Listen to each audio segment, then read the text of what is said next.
Alright, hello, citizens of the Nigelverse. It is Nigel once again, and welcome back to the Labyrinth. It is time to continue our reading of Julius Caesar. Last time, if you missed last week's episode, Julius Caesar is deceased. He was killed by the conspirators. Mark Antony has kind of indirectly, he's somewhat, in a way, kind of rallied the people of Rome against the conspirators. That, of course, being Cassius Brutus and company. And Cinna, the poet, got killed accidentally for having the same name as one of the people who killed Caesar. But now, going after the men who killed Julius Caesar. So how will conspirators fight back against it, and what will happen now that Octavius is in Rome? Octavius being a kind of a friend to Caesar and thus an ally to Antony. I believe they are related, if I'm not mistaken. But how will it fare now that Octavius is in Rome? Let's find out as we move into scene 4. So, a couple of things before we begin. For starters, if this is your first episode of Nigel Tales from the Labyrinth, welcome. If not, welcome back. But if you are indeed new here, we mainly talk about and analyze poetry, with some exceptions. As you can see here, we sometimes do some readings and with us reading Julius Caesar here, or kind of to I kind of on a change of pace in a little bit of ways, but yeah, sometimes we do readings here. We've done readings previously for Romeo and Juliet, Macbeth, and Hamlet. So if you haven't already, go check those out. And I'm thinking about putting those together in a compilation style video. So one right after the other. If that is something you guys would be interested in, please let me know. But otherwise, is the other thing is that as this is courtesy of the Folger Shakespeare Library, which has most, if not all, of Shakespeare's works in ways that are readable here, and they have a variety of tabs. Including be able to visit them. So I definitely recommend checking them out. How it is here. Here you can see the URL at folger.edu, where here you will find the entire play. So you can read the play in its entirety here. And it shows Act 1 through 5 of the entire play. Or you can do what we've kind of been doing, and that's going act and scene by act and scene. So, of course, because we are on Act 4, Scene 1, we are going to click Act 4, Scene 1. So, they will be linked in the description, and once I put the actual descriptions in, and I know I've kind of been behind on those, but once those are in, so you can click on those, and you can read the entire Julius Caesar play on your own time. You can follow along with me as I read and have kind of the copy in front of you, or you can do neither. That's completely fine. But without further ado, let's get right into it. And of course, as per usual, we're going to read the text first. I'm not going to read every single stage cue, such as like this one, and where it's like different stage cues. I will read some of them, but not all of them. Pretty much entering and exiting are the main ones I read, but other like kind of stage cues, because sometimes I do intermix them. This scene doesn't look to have any, it looks like, but so I won't read every single stage cue, but otherwise we're gonna read the text and read some of the stage cues, and then we have the synopsis here. So we're gonna read text, read the synopsis, and then kind of expound on it from there. So, without further ado, enough of my rambling. Let's get right into it.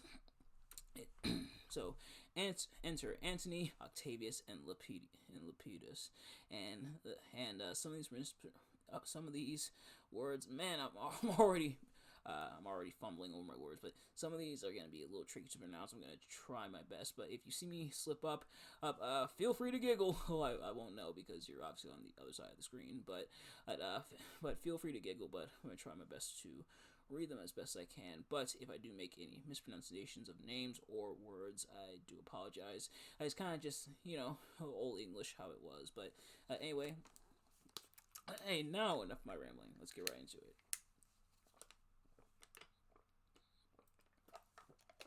There we go. Okay.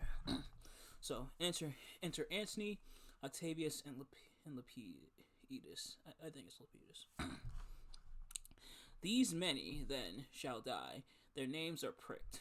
Your brother too must die. Consent you, Lepidus? I do consent. Prick him down, Antony. Upon condition, Publius shall not live. Who is your sister's son? Mark Antony. He shall not live. Look, with a spot I damn him. But, Lepidus, go you to Caesar's house. Fetch the will hither, and we shall determine how to cut off some charge in legacies. What, shall I find you here? Or here, or at the Capitol? And Lepidus exits. This is a slight, unmeritable man, meet to be sent on errands. Is it fit, the threefold world divided, he should stand one of the three to share it? So you thought him, and took his voice who should be pricked to die, in our black sentence and proscription. Octavius, I have seen more days than you, and, though we lay these honors on this man, to ease ourselves of diverse slanderous loads, he shall but bear them as the ass bears gold, to groan and sweat under the business, either led or driven, as we point the way, and having brought our treasure where we will, then take we down his load, and turn him off, like to the empty ass, to shake his ears, and graze in commons. Actually, let's go a little too far ahead there, but you may do your will, but he's a tried and valiant soldier. So is my horse, Octavius, and for that I do appoint him store of provender. There is a creature that I teach to fight, to win, to stop, to run directly on, his corporal motion governed by my spirit, and, in some taste, is Lepidus but so. He must be taught and trained and bid go forth, a barren-spirited fellow, one that feeds on objects, arts, and imitations, which, out of use installed by other men, or I think that's staled, which, out of use and staled by other men, begin his fashion. Do not talk of him, but as a property. And now, Octavius, listen great things. Brutus and Cassius are levying powers. We must straight make head. Therefore let our alliance be combined, our best friends made, our means stretched, and let us presently go sit in council. How covert matters may he best disclosed, and open perils surest answered. Let us do so, for we are at the stake, and bayed about with many enemies, and some that smile have in their hearts, I fear, millions of mischiefs, and they exit. So, the synopsis here is that Antony, Lepidus, and Octavius, I'm pretty sure I accidentally called him Anthony at some point. I mean, it probably happened. But Antony, Lepidus, and Octavius meet to condemn him to death those who may oppose them. Sending Lepidus for Caesar's will, Antony expresses contempt for Lepidus and plans with Octavius to raise an army to fight the troops of Brutus and Cassius. So it looks here as Lepidus is related to Publius, one of the people who killed Caesar. So I guess I kind of understand why Octavius and Antony are kind of wary of him. It's kind of considering how Caesar died, surrounded by people who he thought were his friends. It's probably understandable why Antony and Octavius are so on edge, but otherwise they are gearing up for war against Brutus and Cassius and their troops. So how will things play out? Let's find out as we move into scene 2 here. Drum. Enter Brutus, Lucilius, Lucius, and the army. Titianus and Pindarus meet them. Stand, ho. Give the word, ho, and stand. What now, Lucilius? Is Cassius near? He is at hand, and Pindarus is come, to do you salutation from his master. He greets me well. Your master, Pindarus, in his own change or by ill officers, hath given me some worthy cause to wish, things done undone. But if he be at hand, I shall be satisfied. I do not doubt, but that my noble master will appear, such as he is, full of regard and honor. He is not doubted. A word, Lucilius, how he received you, let me be resolved. I probably should read that. So Bruce and Lucilius do walk aside. So they're talking amongst themselves. But anyway, a word, Lucilius, how he received you, let me be resolved.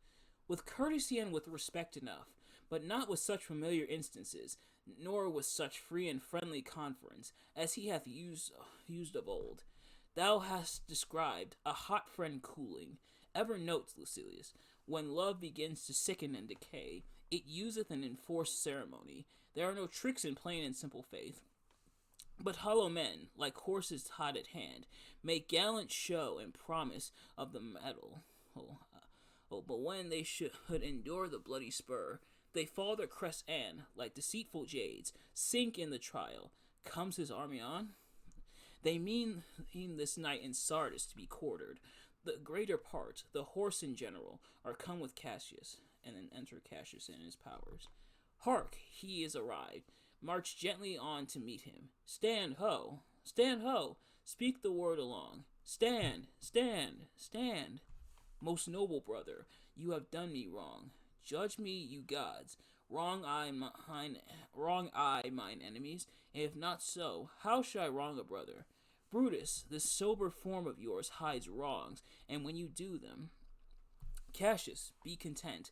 Speak your griefs softly. I do know you well, before the eyes of both our armies here, which should perceive nothing but love from us.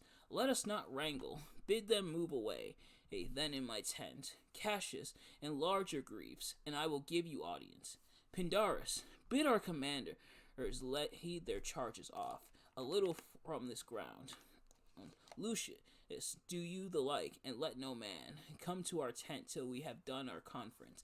Let Lucilius and Antininus guard our door, and all but Brutus and Cassius exit. So the synopsis here is that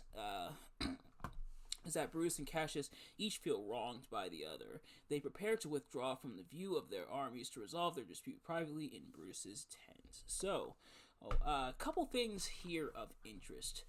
For starters, there's pretty much when we saw in the previous scene, we see obviously Antony and Octavius gearing up, getting ready for war. Now we see the inverse. Now we see Brutus and Cassius getting ready.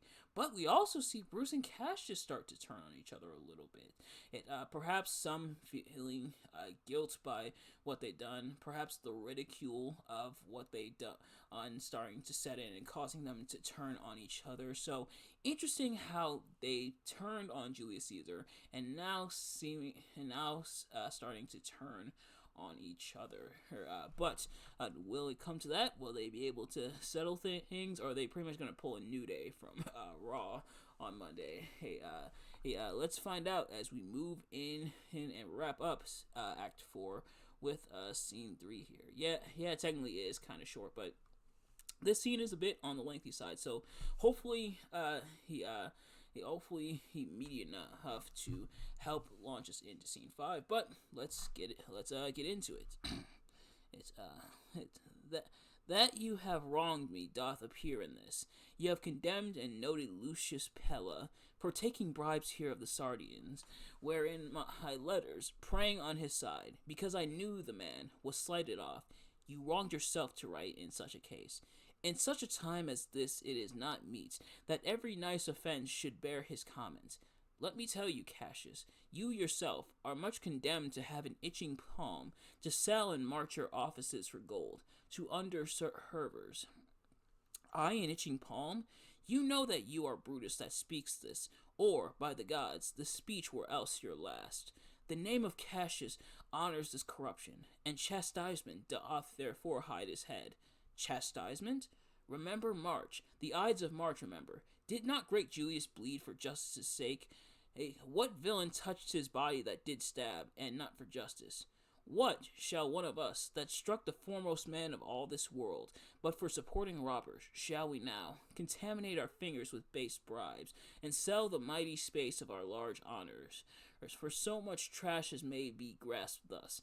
I had rather be a dog and bathe the moon than such a Roman.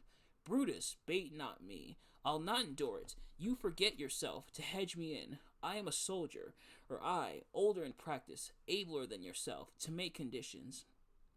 Go to, you are not, Cassius. I am. I say you are not. Urge me no more. I shall forget myself. Have mind upon your health. Tempt me no farther, I should say. Away, slight man. Is it possible? Hear me, for I will speak. Must I give way and room to your rash choler? Shall I be frighted when a madman stares? Oh, you gods, must I endure all this? All this? Aye, more. Fret till your proud heart break. Go show your slaves how choleric you are, and make her bondmen tremble. Must I budge? Must I observe you? Must I stand and crouch under your testy humor? By the gods, you shall digest the venom of your spleen, and though it do split you. For, from this day forth, I'll use you for my mirth, yea, for my laughter, when you are waspish. Is it come to this? You say you are a better soldier. Let it appear so. Make your vaunting true, and it shall please me well. For mine own part, I shall be glad to learn of noble men. You wrong me every way. You wrong me, Brutus. I said an elder soldier, not a better. Did I say better? If you did, I care not. When Caesar lived, he durst not thus have moved me. Peace, peace, you durst not so have tempted him. I durst not? No. What? Durst not tempt him? For your life you durst not. Do not presume too much upon my love. I may do that I shall be sorry for. You have done that you should be sorry for. There is no terror, Cassius, in your threats, for I am armed so strong in honesty that they pass by me as the idle wind, which I respect not. I did send to you for certain sums of gold, which you denied me, for I can raise no money by vile means. By heaven, I had rather coin my heart and drop my blood for drachmas than to wring from the hard hands of peasants their vile trash by any indirection. I did send to you for gold to pay my legions, which you denied me. Was that done like Cassius? Should I have answered Caius Cassius so? When Marcus Brutus grows so covetous to hawk such rascal counters from his friends, be ready, gods, with all your thunderbolts, dash him to pieces. I denied you not. You did. I did not. He was but a fool that brought my answer back. Brutus hath rived my heart. A friend should bear his friend's infirmities, but Brutus makes mine greater than they are. I do not, till you practice them on me. You love me not. I do not like your faults. A friendly eye can never see such faults. A flatterer's would not, though they do appear as huge as high Olympus. Come, Antony, and young Octavius, come, revenge yourselves alone on Cassius, for Cassius is aweary of the world, hated by one he loves, braved by his brother, checked like a bondman, all his faults observed, or set in a notebook, learned and conned by rote, to cast into my teeth. Oh, I could weep, my spirit from mine eyes. There is my dagger. And here my naked breast, within, a heart, dearer than Pluto's mine, richer than gold. If that thou beest a Roman, take it forth. I that denied thee gold will give my heart. Strike as thou didst at Caesar, for I know, when thou didst hate him worst, thou lovest him better than ever thou lovest Cassius. Sheathe your dagger. Be angry when you will. It shall have scope.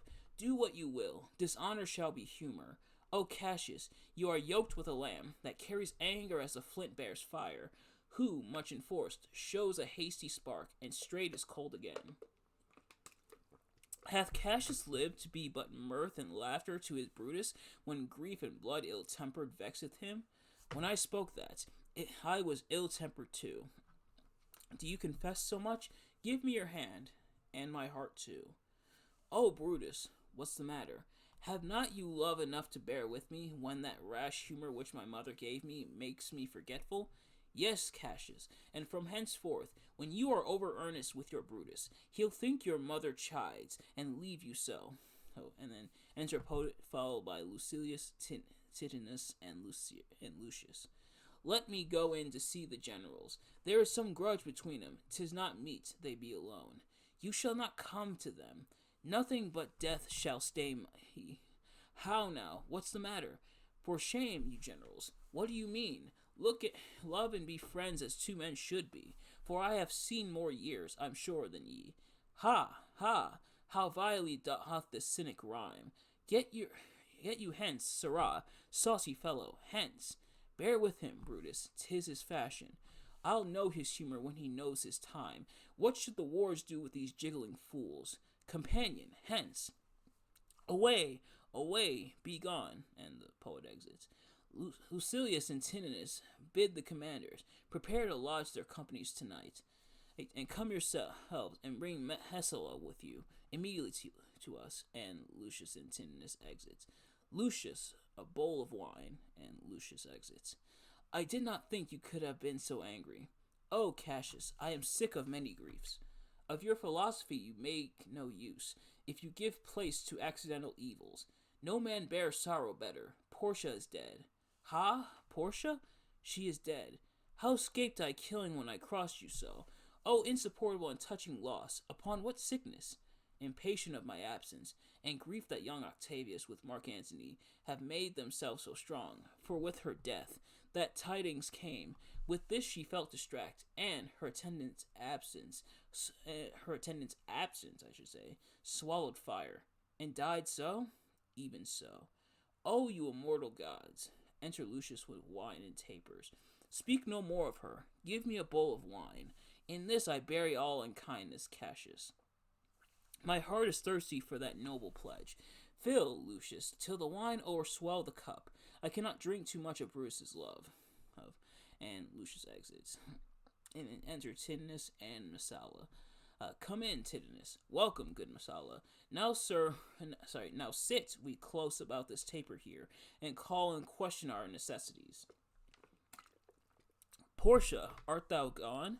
No more, I pray you. Messala, I have here received letters that young Octavius and Mark Antony come down upon us with a mighty power, bending their expedition toward Philippi. Myself have letters of the self-same tenor, with what addition, that by proscription and bills of outlawry, Octavius, Antony, and Lepidus have put to death 100 senators. Therein our letters do not well agree. Mine speak of 70 senators that died, by their proscriptions, Cicero being one. Cicero one? Cicero dead, as Cicero is dead. And by that order of proscription, had you your letters from your wife, my lord? No, Messala. Nor nothing in your letters rid of her? Nothing, Messala. That methinks is strange. Why ask you? Hear you aught of her in yours? No, my lord. Now, as you are a Roman, tell me true. Then like a Roman bear the truth I tell, for certain she is dead, and by strange manner. Why, farewell, Portia. We must die, Messala. With meditating that she must die once, I have the patience to endure it now. Even so, great men great losses should endure. I have as much of this in art as you, but yet my nature could not bear it so. Well, to our work alive, what do you think of marching to Philippi presently? I do not think it good. Your reason? This it is. 'Tis better that the enemy seek us, so shall he waste his means, weary his soldiers, doing himself offense, whilst we lying still are full of rest, defense, and nimbleness. Good reasons must of force give place to better. The people twixt Philippi and this ground do stand but in a forced affection, for they have grudged us contribution. The enemy, marching along by them shall make a fuller number up. Come on, refreshed, new added, and encouraged. From which advantage shall we cut him off? If at Philippi we do face him there, these people at our back. Hear me, good brother. Under your pardon, you must note besides, that we have tried the utmost of our friends. Our legions are brimful, our cause is ripe. The enemy increaseth every day. We, at the heights, are ready to decline. There is a tide in the affairs of men, which, taken at the flood, leads on to fortune. Omitted, all the voyage of their life is bound in shallows and in miseries. On such a full sea we now afloat, and we must take the current where and it serves, or lose our ventures. Then, with your will, go on. We'll along ourselves and meet them at Philippi. The deep of night is crept upon our talk, and nature must obey necessity, which we will... I'm not going to read that word, but it's not, I promise it's not a racist term, but which we will that with a little rest. There is no more to say. No more. Good night. And they stand. And early tomorrow will we rise and hence. Lucius, enter Lucius. It's my gown, and Lucius exits. Farewell, good Messala. Good night, Tinius. Noble Cassius. Good night and good repose. Oh, my dear brother, this was an ill beginning of the night. Never come such division between our souls. Let it not, Brutus. And enter Lucius with the gown. Everything is well. Good night, my lord. Good night, brother. Good night, Lord Brutus. Farewell, everyone. And then all but Brutus and Lucius exit. Give me the gown. Where is thy instrument? Here in the tent. What, thou speakest drowsily? Poor knave, I blame thee not. Thou art overwatched. Call Claudius and some other of my men. I'll have them sleep on cushions in my tent. Varro and Claudius. Enter Varro and Claudius. Call, my lord? I pray you, sirs, lie in my tent and sleep. It may be I shall raise you by and by, on business to my brother Cassius. So please you, we will stand and watch your pleasure. I will not have it so. Lie down, good sirs. It may be I shall otherwise bethink me. Look, Lucius, here's the book I sought for so. I put it in the pocket of my gown. I was sure your lordship did not give it me. Bear with me, good boy. I am much forgetful. Canst thou hold up thy heavy eyes a while, and touch thy instrument at a strain or two? Aye, my lord, and it pleases you. It does, my boy. I trouble thee too much, but thou art willing. It is my duty, sir. I should not urge thy duty past thy might. I know young bloods look for a time of rest. I have slept, my lord, already. It was well done, and thou shalt sleep again. I will not hold thee long. Excuse me. If I do live, I will be good to thee. Music and a song, and then Lucius then falls asleep. This is a sleepy tune, O murderous slumber. Layest thou thy leaden mace upon my boy, that plays thee music. Gentle knave, good night. I will not do thee so much wrong to wake thee. If thou dost nod, thou breakest thy instrument. I'll take it from thee, and, good boy, good night. Let me see. Is not the leaf turned down where I left reading? Here it is, I think. How ill this taper burns. Enter the ghost of Caesar. Ha! Who comes here? I think it is the weakness of mine eyes that shapes this monstrous apparition. It comes upon me. Art thou anything? Art thou some god, some angel, or some devil, that makest my blood cold and my hair to stare? Speak to me what thou art. Thy evil spirit, Brutus. Why comest thou? To tell thee thou shalt see me at Philippi. What? Hell, then I shall see thee again? Aye, at Philippi. Why, I will see thee at Philippi then. And the ghost exits. Now I have taken heart, thou vanishest. Ill spirit, I would hold more talk with thee. Boy, Lucius, Varro, Claudius, sirs, awake, Claudius. The strings, my lord, are false. He thinks he still is at his instrument. Lucius, awake, my lord. Didst thou dream, Lucius, that thou so criedest out? My lord, I do not know that I did cry.